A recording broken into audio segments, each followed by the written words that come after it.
Absolutely, Griff.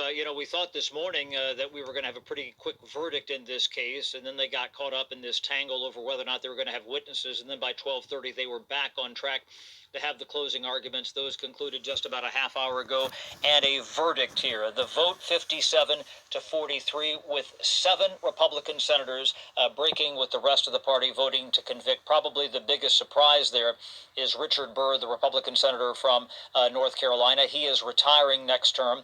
And also, Bill Cassidy, who obviously went into play earlier this week, the Republican from Louisiana. Cassidy voted early in the week to forge ahead. He voted saying that the trial was, in fact, constitutional.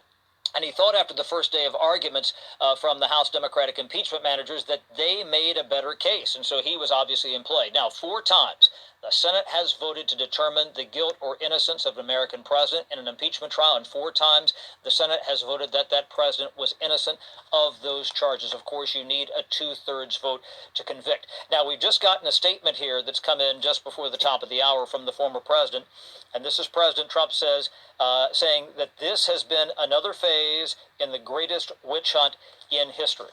But again, so this is over. The impeachment trial is over. We're going to expect to hear from the House impeachment managers in a news conference a little bit later this afternoon. We might hear from the President's defense counsel leaving the building. But again, we've had 2 impeachment trials in 12 months. Remarkable time here in Washington. Griff and Jillian. Chad, we have been following, obviously, your coverage all day long, and I've been texting with you. You've been so helpful. But for our viewers maybe picking up now, can you just explain the turmoil that and the unprecedented moves that we saw in the trials today? You have a trial agreement, a framework that sets up how the trial is supposed to go. And once you finish the Q&A portion last night, where senators were submitting questions to both sides, then you had this opportunity for the Senate to vote to have witnesses. And it was generally thought that they wanted to get this trial wrapped up rather quickly.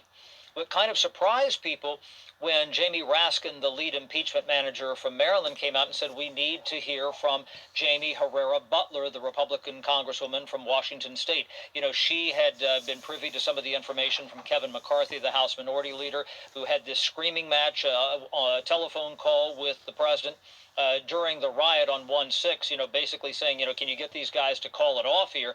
And so Congressman Raskin said, let's put that into the record on Zoom. Let's have her deposed.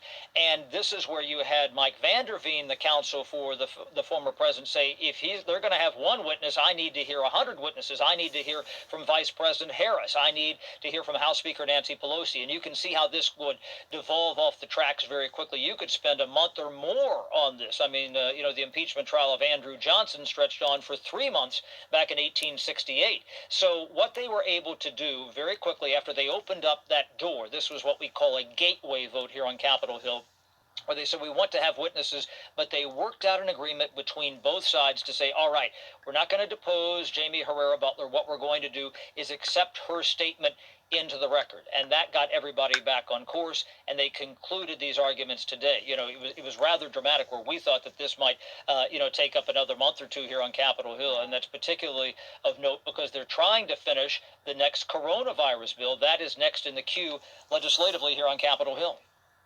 Chad.